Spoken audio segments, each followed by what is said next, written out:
ಏಪ್ರಿಲ್ನಲ್ಲಿ ಗ್ರೇಟರ್ ಬೆಂಗಳೂರು ಪಾಲಿಕೆ ಚುನಾವಣೆಗೆ ಮುಹೂರ್ತ ಫಿಕ್ಸ್ ಆಗಿದೆ. ಜಿಬಿಎ ಚುನಾವಣೆಯನ್ನು ನಡೆಸೋದಕ್ಕೆ ಸಚಿವ ಸಂಪುಟ ತೀರ್ಮಾನ ಮಾಡಿದೆ. ಮುಂದಿನ ವರ್ಷ ಏಪ್ರಿಲ್ನಲ್ಲಿ ಜಿಬಿಎ ಎಲೆಕ್ಷನ್ಗೆ ನಿರ್ಧಾರ ಕೈಗೊಳ್ಳಲಾಗಿದೆ. ಗ್ರೇಟರ್ ಬೆಂಗಳೂರು ಪ್ರಾಧಿಕಾರದ ಎಲೆಕ್ಷನ್ಗೆ ಮುಹೂರ್ತ ಫಿಕ್ಸ್ ಆಗಿದೆ. ಸಚಿವ ಸಂಪುಟ ಸಭೆಯಲ್ಲಿ ತೀರ್ಮಾನ ಕೈಗೊಳ್ಳಲಾಗಿದೆ. ಮುಂದಿನ ಏಪ್ರಿಲ್ನಲ್ಲಿ ಜಿಬಿಎ ಎಲೆಕ್ಷನ್ ಫಿಕ್ಸ್. ಕಾಲ್ತುಳಿತದ ಕೇಸ್ ಬಳಿಕ ಬಂದ್ ಆಗಿದ್ದಂತಹ ಚಿನ್ನಸ್ವಾಮಿ ಸ್ಟೇಡಿಯಂ ಬಗ್ಗೆಯೂ ಕೂಡ ಚರ್ಚೆ ನಡೆಸಲಾಗಿದೆ. ಚಿನ್ನಸ್ವಾಮಿ ಸ್ಟೇಡಿಯಂನಲ್ಲಿ ಕ್ರಿಕೆಟ್ ಪಂದ್ಯಗಳ ಆಯೋಜನೆಗೆ ಒಪ್ಪಿಗೆ ಸಿಕ್ಕಿದೆ.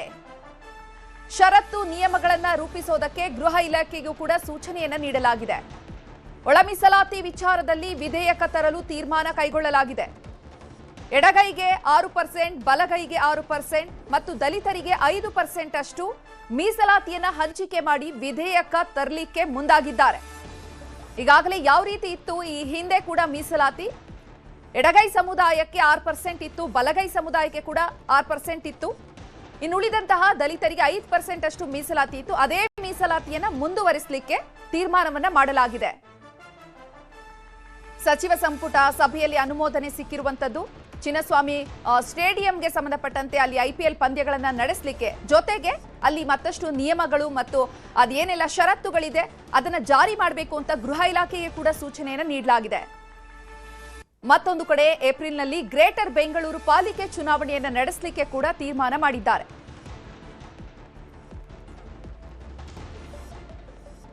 ಇನ್ನು ಈ ಬಗ್ಗೆ ಹೆಚ್ಚಿನ ಮಾಹಿತಿಯನ್ನು ನೀಡೋದಕ್ಕೆ ನಮ್ಮ ಪ್ರತಿನಿಧಿ ಕಾರ್ತಿಕ್ ನೇರ ಸಂಪರ್ಕದಲ್ಲಿದ್ದಾರೆ. ಕಾರ್ತಿಕ್, ಏನೆಲ್ಲ ಡಿಸ್ಕಷನ್ ಆಯಿತು ಇವತ್ತು, ಯಾವೆಲ್ಲ ವಿಧೇಯಕಗಳಿಗೆ ಮಂಡನೆ ಆಯಿತು, ಏನೆಲ್ಲ ತೀರ್ಮಾನಗಳನ್ನ ಕೈಗೊಳ್ಳಲಾಯಿತು ಅಂತ?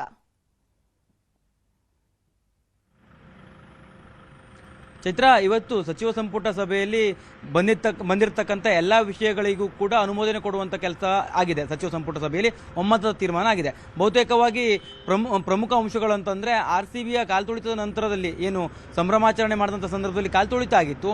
ಅದಾದ ನಂತರದಲ್ಲಿ ಚಿನ್ನಸ್ವಾಮಿ ಸ್ಟೇಡಿಯಂನಲ್ಲಿ ಯಾವುದೇ ಪಂದ್ಯಗಳನ್ನು ಆಯೋಜನೆ ಮಾಡಿರಲಿಲ್ಲ. ಅಲ್ಲಿ ಸುರಕ್ಷತೆಯ ದೃಷ್ಟಿಯ ಕಾರಣಕ್ಕಾಗಿ ಪಂದ್ಯಗಳ ಆಯೋಜನೆಯನ್ನು ಮಾಡಿರಲಿಲ್ಲ. ಜೊತೆಗೆ ಪುನಃ ವರದಿಯಲ್ಲಿಯೂ ಕೂಡ ಈ ಒಂದು ಸ್ಟೇಡಿಯಂ ಸುರಕ್ಷಿತವಲ್ಲ ಅನ್ನುವಂತ ಒಂದು ರೀತಿಯಲ್ಲಿ ವರದಿಯೂ ಕೂಡ ಬಂದಿತ್ತು. ಆ ವಿಚಾರಕ್ಕೆ ಸಂಬಂಧಪಟ್ಟಂತೆಯೂ ಕೂಡ ಇವತ್ತು ಚರ್ಚೆಗಳಾದವು. ಚರ್ಚೆಯಲ್ಲಿ ಗೃಹ ಸಚಿವರಿಗೆ ಸಂಪೂರ್ಣವಾಗಿರುವಂತಹ ಅಧಿಕಾರವನ್ನು ಕೊಟ್ಟು ಗೃಹ ಸಚಿವರು ಅಲ್ಲಿ ಇರ್ತಕ್ಕಂತಹ ನಿಯಮಗಳನ್ನ ಅಳವಡಿಸಿಕೊಂಡು, ಜೊತೆಗೆ ಕುನ್ನಾ ವರದಿಯಲ್ಲಿ ಮಾಡಿರುವಂತಹ ಶಿಫಾರಸುಗಳನ್ನ ಆಧಾರವಾಗಿಟ್ಟುಕೊಂಡು ಪಂದ್ಯಗಳನ್ನು ಆಯೋಜನೆ ಮಾಡೋದಕ್ಕೆ ಅವಕಾಶವನ್ನು ಕೊಡೋದಕ್ಕೆ ಸಂಬಂಧಪಟ್ಟಂತೆ ಇವತ್ತು ಸಚಿವ ಸಂಪುಟ ಸಭೆಯಲ್ಲಿ ತೀರ್ಮಾನವೂ ಕೂಡ ಆಗಿದೆ. ಜೊತೆಗೆ ಇನ್ನೂ ಒಂದು ವಿಚಾರ ಅಂತಂದ್ರೆ, ಸಾಕಷ್ಟು ವರ್ಷಗಳಿಂದ ತಾಲೂಕು ಪಂಚಾಯತ್ ಹಾಗೂ ಜಿಲ್ಲಾ ಪಂಚಾಯತ್ ಚುನಾವಣೆಗಳಾಗಿರಲಿಲ್ಲ. ಅದರಂತೆ ಬಿಬಿಎಂಪಿ ಚುನಾವಣೆಯೂ ಕೂಡ ಆಗಿರಲಿಲ್ಲ, ಅರ್ಥಾತ್ ಗ್ರೇಟರ್ ಬೆಂಗಳೂರು ಪ್ರಾಧಿಕಾರದ ಚುನಾವಣೆ. ಈ ಚುನಾವಣೆಯನ್ನು ಕೂಡ ನಡೆಸೋದಕ್ಕೆ ಸಚಿವ ಸಂಪುಟ ಸಭೆಯಲ್ಲಿ ಒಮ್ಮತದ ನಿರ್ಧಾರವೂ ಕೂಡ ಸಿಕ್ಕಿದೆ. ಜೊತೆಗೆ ನ್ಯಾಯಾಲಯದಲ್ಲಿ ಪ್ರಕರಣ ಇರತಕ್ಕಂಥ ಕಾರಣಕ್ಕಾಗಿ ನ್ಯಾಯಾಲಯದ ಸೂಚನೆಯಂತೆ ಮೀಸಲಾತಿಯನ್ನು ಅನ್ವಯಿಸಿಕೊಂಡು ಚುನಾವಣೆ ನಡೆಸುವ ಸಂಬಂಧಪಟ್ಟಂತೆಯೂ ಕೂಡ ತೀರ್ಮಾನವನ್ನು ತೆಗೆದುಕೊಳ್ಳಲಾಗಿದೆ. ಇದು ಒಂದ್ ಕಡೆ ಆದ್ರೆ, ಇನ್ನೊಂದು ಬಹಳ ಪ್ರಮುಖವಾಗಿರುವಂತಹ ವಿಚಾರ ಏನಪ್ಪಾ ಅಂತಂದ್ರೆ, ಒಳ ಮೀಸಲಾತಿಗೆ ಏನು ಅನುಷ್ಠಾನವನ್ನು ಸರ್ಕಾರ ಮಾಡಿತ್ತು ಅದಕ್ಕೆ ಸಂಬಂಧಪಟ್ಟಂತೆಯೂ ಕೂಡ ಜಾರಿಗೆ ತರೋದಕ್ಕೆ ಇವತ್ತು ಸಚಿವ ಸಂಪುಟ ಸಭೆಯಲ್ಲಿ ತೀರ್ಮಾನಗಳಾಗಿದೆ. ಸಹಮತವನ್ನು ಕೂಡ ಎಲ್ಲ ಸಚಿವರು ಈ ಒಂದು ವಿಚಾರಕ್ಕೆ ಕೊಟ್ಟಿರುವಂತದ್ದು.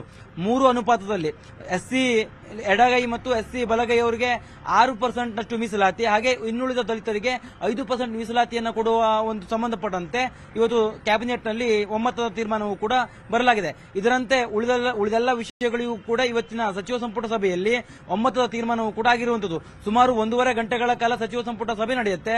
ಸಚಿವ ಸಂಪುಟ ಸಭೆಯಲ್ಲಿ ಇರ್ತಕ್ಕಂಥ ಎಲ್ಲಾ ವಿಚಾರಗಳ ಬಗ್ಗೆಯೂ ಕೂಡ ಸುದೀರ್ಘವಾಗಿ ಚರ್ಚೆಯನ್ನು ಮಾಡಲಾಗುತ್ತೆ. ಚರ್ಚೆಯನ್ನ ಮಾಡಿದಂತ ಸಂದರ್ಭದಲ್ಲಿ ಎಲ್ಲಾ ವಿಚಾರಗಳಿಗೂ ಕೂಡ, ಎಲ್ಲಾ ವಿಷಯಗಳಿಗೂ ಕೂಡ ಎಲ್ಲ ಸಚಿವರು ಕೂಡ ಸಹಮತವನ್ನು ವ್ಯಕ್ತಪಡಿಸಿದ್ದಾರೆ. ಪ್ರಮುಖವಾಗಿ ದಲಿತರಿಗೆ ಮೀಸಲಾತಿ, ಒಳ ಮೀಸಲಾತಿ ಇರಬಹುದು, ಹಾಗೆ ಗ್ರೇಟರ್ ಬೆಂಗಳೂರು ಪ್ರಾಧಿಕಾರದ ಚುನಾವಣೆ, ಜಿಲ್ಲಾ ಪಂಚಾಯತ್, ತಾಲೂಕು ಪಂಚಾಯತ್ ಚುನಾವಣೆ ಸೇರಿದಂತೆ ಚಿನ್ನಸ್ವಾಮಿ ಕ್ರೀಡಾಂಗಣದಲ್ಲಿ ಪಂದ್ಯಗಳ ಆಯೋಜನೆ ಮಾಡೋದಕ್ಕೆ ಅನುಮತಿಯ ಕೊಡುವಂತಹ ವಿಚಾರಕ್ಕೂ ಕೂಡ ಇವತ್ತು ಸಚಿವ ಸಂಪುಟ ಸಭೆಯಲ್ಲಿ ಅನುಮತಿ ಸಿಕ್ಕಿದೆ.